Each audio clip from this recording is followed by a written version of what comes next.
Oi, eu sou a Isa e o meu gato, ele sente que eu não sou real. Na verdade, ele sente que nada é real, só que não é porque ele sente que nada é real que nada realmente não seja real.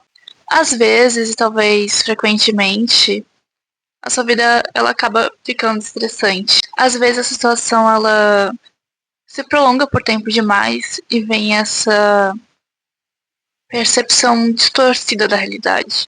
O Google ele vai dar uma definição para esse tipo de coisa que, no caso, eu estou falando da dissociação, como um fenômeno psicológico que consiste numa desconexão temporária da pessoa com a realidade. Pode afetar a memória, as emoções, a identidade e os pensamentos. A dissociação ela vai causar a sensação de irrealidade, com percepções distorcidas do ambiente. Vai querer dizer que você vai sentir como se o ambiente não tivesse vida e as pessoas também não.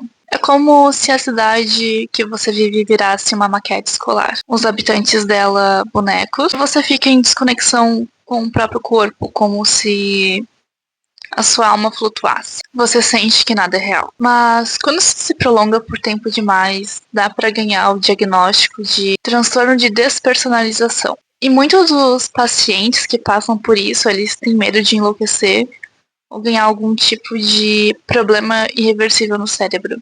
Pode ser desencadeado por estresse constante, eventos traumáticos, mas também drogas. Só que nem sempre isso pode ser uma coisa ruim, por causa que pode acontecer em momentos culturais ou religiosos, e você vai ver isso de uma forma positiva. Mas no caso do meu gato, a cidade em um determinado momento ela só ficou pequena demais, minúscula, uma miniatura dela mesma. A minha cidade agora ela é uma maquete escolar mal feita. A experiência não é positiva e na verdade é tão negativa quanto um tiro na alma. Mas alguns pensamentos não precisam da dissociação para acontecer. Até porque a gente consegue comparar e achar semelhanças nas coisas. As metáforas, elas exemplificam isso. Dá pra você se sentir mal, ter comparações e pensamentos e não sentir como se de fato, na realidade, fosse dessa forma, mesmo estando mal. Vai depender de cada pessoa. Porém, eu acabo pensando que essa dissociação, ela se liga com a solidão. Essa coisa de você ser a desconexão enquanto tudo tá normal e conectado. Todos agem como se tudo realmente estivesse normal. Ninguém nota ou finge não notar. Ninguém faz nada sobre esse despertencimento. E agora eles, os seus amigos, são os outros. Porque, assim como os outros, eles estão fazendo parte de um mundo que é estranho pra você. Parecendo que sabem de algo e que estão escondendo algo que você nunca vai saber o que é. A não ser que isso seja um estado prodrômico, um estado pré-delirante, de grande aflição, ansiedade intensa, perplexidade, com aquele sentimento de que algo terrível vai acontecer. Aí você ganha uma resposta ao final dele, que provavelmente não vai ser a resposta real, mas você vai acreditar. Agora as coisas insignificantes, elas vão ganhar significado. Talvez a solidão, ela seja como ser uma criança que se separou da mãe do mercado.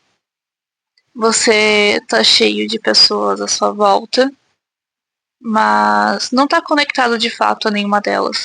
Nenhuma delas é a sua mãe. No livro O Estrangeiro, do Albert Camus, acho que dá pra ter uma noção de como é isso, mais ou menos. Dá pra sentir esse não entendimento das regras, essa estranheza em relação ao mundo.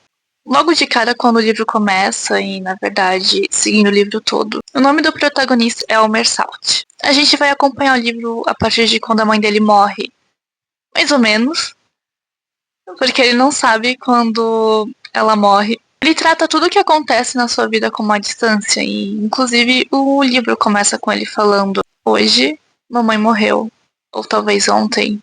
Não sei bem. Mas devido a essa distância que ele tem do mundo, ele vai cometendo atos bem questionáveis. Não na tentativa de tentar uma aproximação, mas justamente por ele pertencer a essa indiferença sem recusa. A abordagem do livro ele vai para um caminho diferente do que eu tô falando, mas acho que tem momentos gerados justamente por essa desconexão que vão se encontrar com uma pessoa que está passando por esse momento, nesse estado de distância.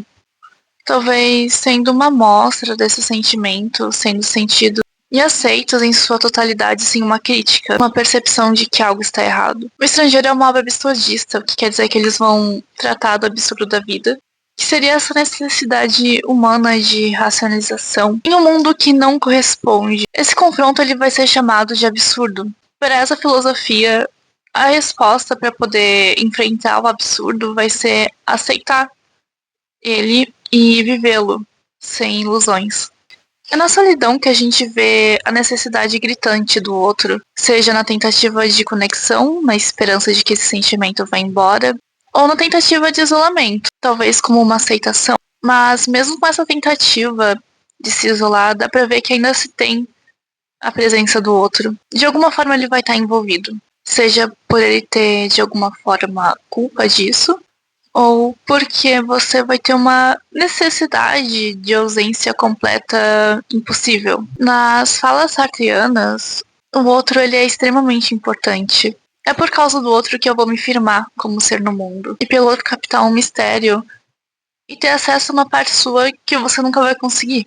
Daí que o outro vira uma peça importante para você poder compreender a si mesmo. Do mesmo modo que o outro te rouba, ele também te faz. E desse modo eu também sou outro de alguém. A gente obtém e traz significado e temos um peso em quem somos, seja na presença ou na ausência. Não importa qual das possibilidades, a gente de qualquer forma vai ser impactado. No dilema do ouriço se fala da intimidade e do preço dela. No caso, a dor causada por ela. Por melhor que seja ter intimidade com alguém, em algum momento vai doer. Provavelmente, profundamente, dependendo do grau de intimidade. No dilema do ouriço, o frio faz com que os ouriços eles precisem ficarem juntos, mas os espinhos vão fazer com que se machuquem, e aí eles têm que se afastar. A solidão, ela dói, e a intimidade também. Não tem pra onde correr. Nesse dilema, dá pra exemplificar melhor o que eu tava falando quando estava mencionando o Sartre. Você tem o outro exercendo influência, seja na ausência ou na presença. Você vai sentir o impacto por causa dessa necessidade. Como ser biopsicossocial, a gente vai ser influenciado biologicamente, psicologicamente e socialmente. Em todos esses aspectos, a gente vai depender do outro. Desde pequenos dependemos dos nossos cuidadores e conforme a gente cresce, por mais autossuficientes que nos tornamos, a gente ainda vai ter essa necessidade. Até mesmo enquanto ser humanizado, a gente precisa do outro. Quando eu pergunto pro ChatGPT o que é ser humano, eu ganho 4 dimensões: biológica, filosófica existencial, psicológica, cultural e espiritual. Biologicamente, nós somos Homo sapiens. Temos um cérebro altamente desenvolvido, linguagem complexa, pensamento abstrato, aprendizado cultural. E também a gente tem necessidades físicas básicas. Filosoficamente e existencialmente, temos consciência de nós mesmos e do mundo. Perguntamos sobre as coisas, vivemos em constante construção, lidamos com as contradições. Psicologicamente, a gente tem sentimentos. Somos um ser social e construímos sentidos. Culturalmente e espiritualmente, nós criamos, buscamos significado, transcendência, conexão, imaginamos futuros, nós cultivamos valores, podemos agir com empatia.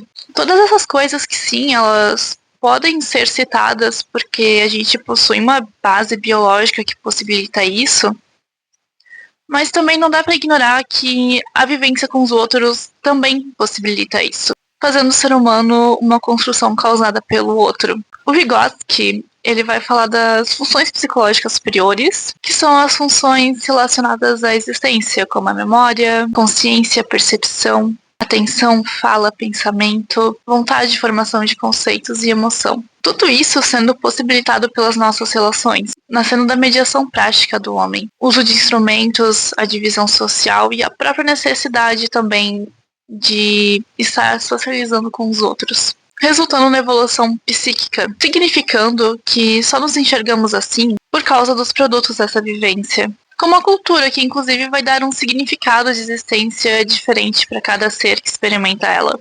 Ou seja, você não seria você se não tivesse crescido sem a presença de um outro ser humano te ensinando a como agir como um. E eu não falo só de personalidade, como também das capacidades que seriam perdidas por conta disso.